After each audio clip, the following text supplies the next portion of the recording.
Okay, good afternoon, grade 12. Let's continue from where we stopped on page 78.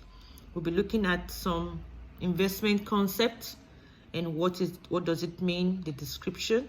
And the first one we'll be looking at is what we refer to as a debenture. So what is a debenture? It is used to raise borrowed capital from the public, and most types of debentures can be traded on the JSE. So when you're talking about a debenture, it's a kind of a bond that is issued with no collateral. Instead, investors rely upon the general creditworthiness and reputation of the issuing entity to obtain a return on their investment. So when you're talking about a debenture, it can be issued by the Treasury. It can be in form of a treasury bond, or it can be in form of a treasury bills. And investors actually go for debentures because they believe it's a stable one from the business, and the kind of a business that issue it has a reputation, it has credit worthiness, and in as much it's going to fetch them a good return on their investment plus interest income. Then investors actually go for a debenture. And it's also a medium to a long-term debt instrument that is being used by large companies to borrow money at the fixed rate of an interest. So the large companies make use of a debentures to borrow money even from the bank, because they know it's a long-term debt instrument. So they know they can make use of that. And number two, we have what we refer to as a dividend. When you're talking of a dividend, it's the same. It refers to a profit, but because dividends is being earned on shares, we do not use the word profit when you're talking about shares. So you need to stick to the word dividend. So dividends and shares goes together. Dividends is the profit that is being earned on a share. Then we have a capital gain.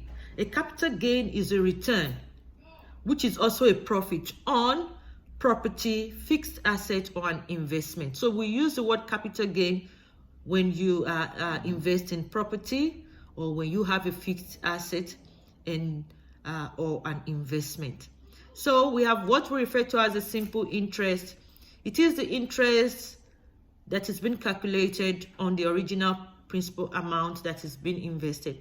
So looking at the formula of a simple interest, we have SI equals to P times R times T, which is going to be divided by 100. So we have a principal amount, that is the amount you investing with.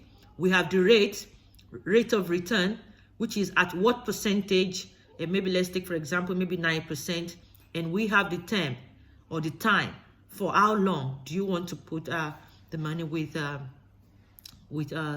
bank or any financial institution. And we also have what we refer to as a compound interest.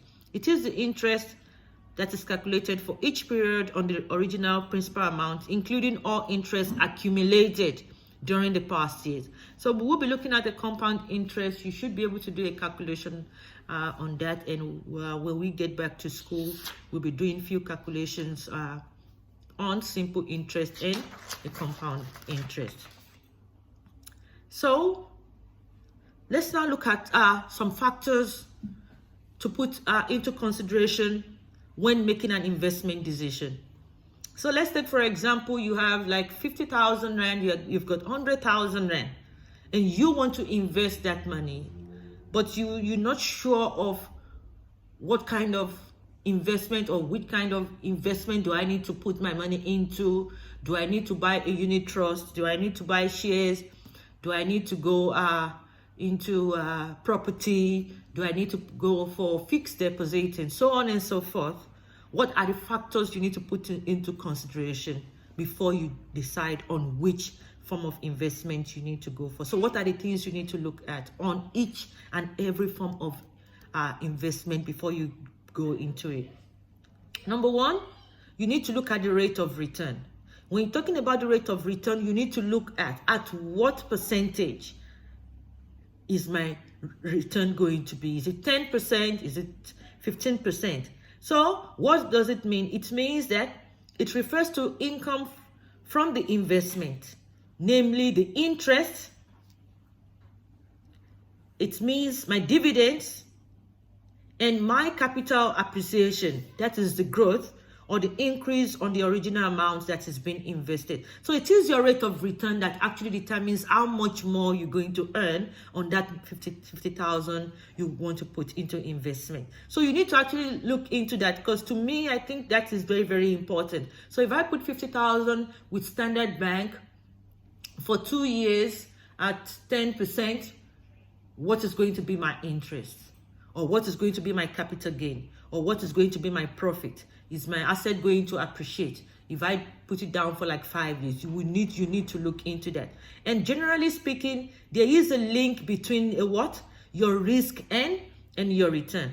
Like I said in the previous lesson, the more risk you put in, the more return you have. And the less risk you put in, the less return you have. So let's take, for example, when I put 5,000 Rand, that is a low risk, which means I mustn't expect 1 million kind of a gain at the end of the day.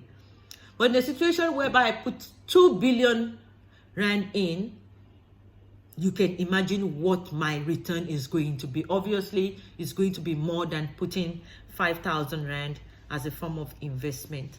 And number 2, you need to look at the risk. Remember, we've spoken about the risk. We've looked at investment that have low risk, some have medium risk, some have high risk, and only one has no risk, which is the government retail bond. It refers to the chance that the invested amount may reduce in value, lost in total over a period of time due to unforeseen circumstances. So let's take, for example, looking at what we are experiencing in South Africa. We are in an economic meltdown, and even yesterday you can see that 5 big banks in South Africa has been rated into a junk status.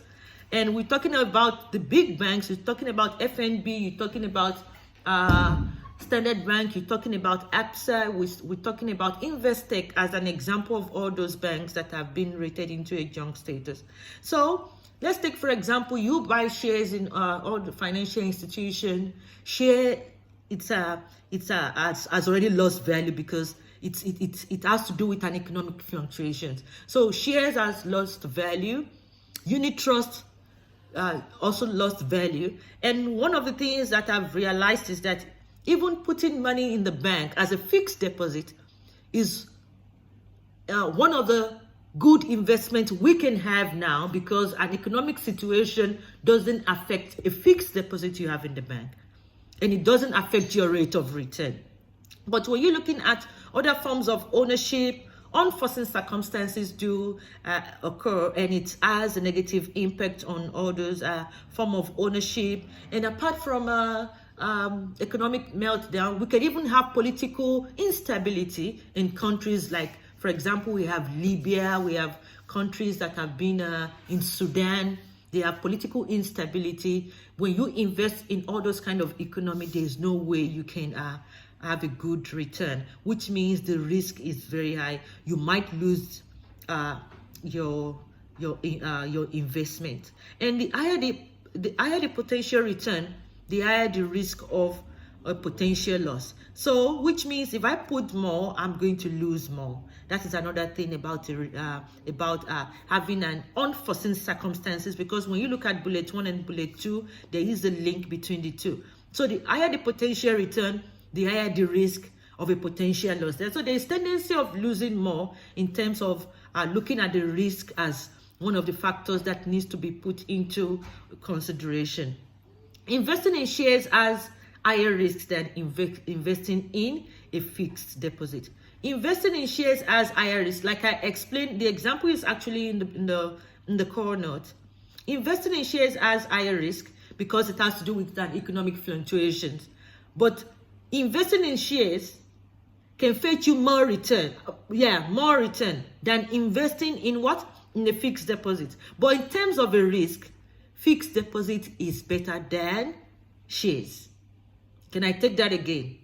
In terms of return, shares is better than fixed deposit. But in terms of risk, fixed deposit is better than investing in shares. So we need to look at all those factors. And number 3, we have liquidation.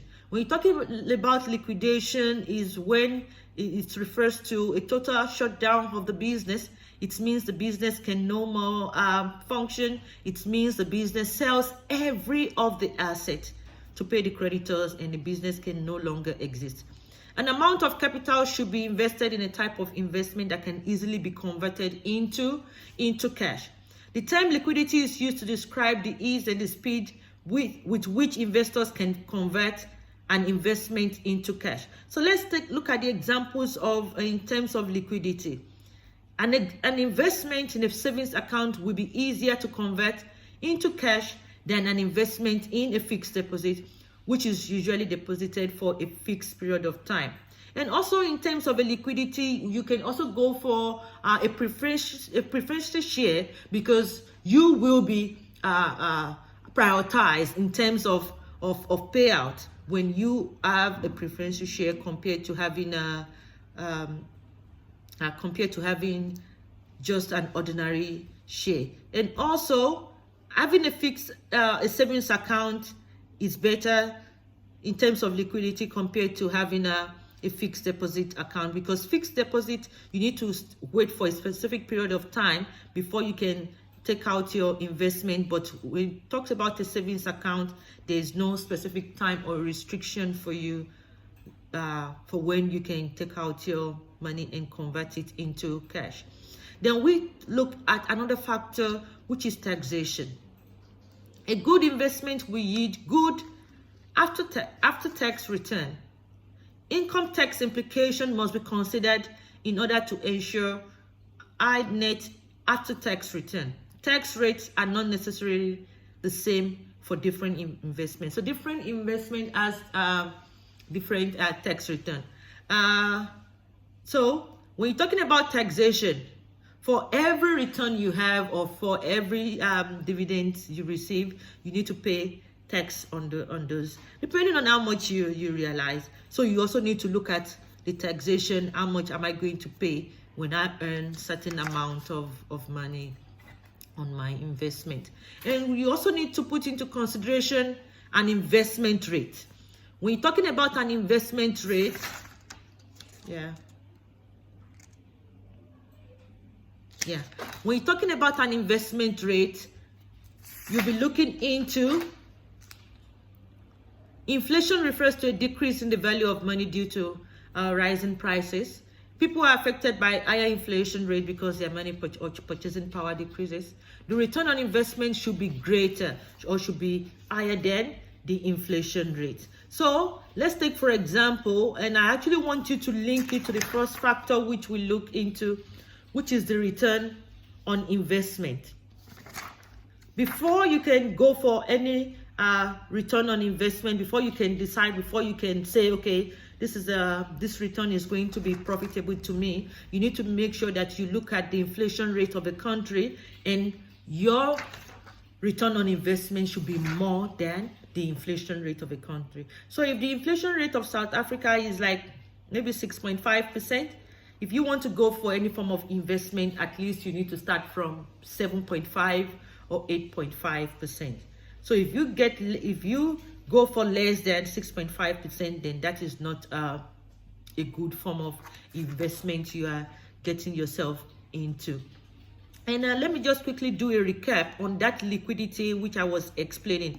The term liquidity used in this aspect is actually describing how easy is it for you to convert your investment or your asset into cash. So the term liquidity is used to describe the ease, that is, it's easy for you and at what speed with which investors can convert an investment into cash. That is, how easy is it for you to sell it?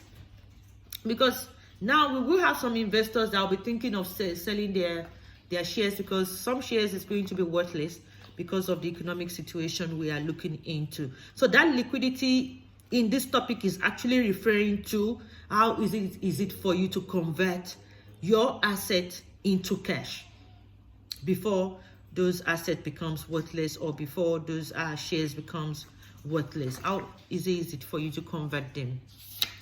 And We have investment period. Investment period means for how long do you want to invest your money. This refers to the duration, that is the time of the investment, which may influence the return on the investment. It can be short, it can be medium, it can be long. But the investment period will depend on the customer's personal need, like for how long do you want to invest that money. But one thing you need to understand is the longer you leave the investment, the more the return you get on it. Then we have investment planning factors. Investors should always consider the safest possible investment opportunities. Some investment offer low income on invested capital, but it could be safer investment than one that promises a higher return. Okay, examine the opportunities with a history of good return. And you also need to do a kind of a budget. Investors can determine the amount of surplus money that can be invested. Investors must budget for unforeseen costs. Okay. And lastly, you need to look at the volatility, or we refer to it as the fluctuation on investment market. Fluctuation in national and international economic trend should be considered. The level of volatility will determine the amount of return, especially when it has to do with shares, when it has to do with unit trust. When the market is fluctuating, which is the economic factor, when it's going up and down, that is the meaning of fluctuation. It can have an impact on your return or your dividends. So we will be looking at the difference between simple interest and a compound interest. I actually want you to read that. Simple interest is calculated on the original principal amount. Accumulated interest from prior periods, I want you to read up, and we can practice the calculation when we get back to school. And yeah, please master that. Sometimes it comes out in the examination, the difference between a simple interest and a compound interest. So simple interest is being calculated on the original or the principal amount. Accumulated interest from prior period is not used. Please underline that. Is not used in calculation for the following period. Interest charge remains fixed for the full term of investment. Full term of investment can be 5 years, and the interest rate stays the same. But when you're talking about the compound interest, it's calculated each period on the original or principal amount, including all interest accumulated during the past period.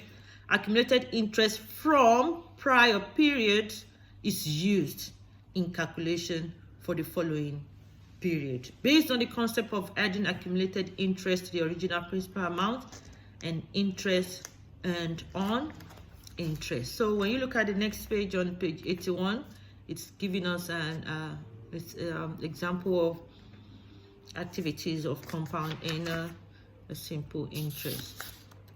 So please go through that, master that. Yeah.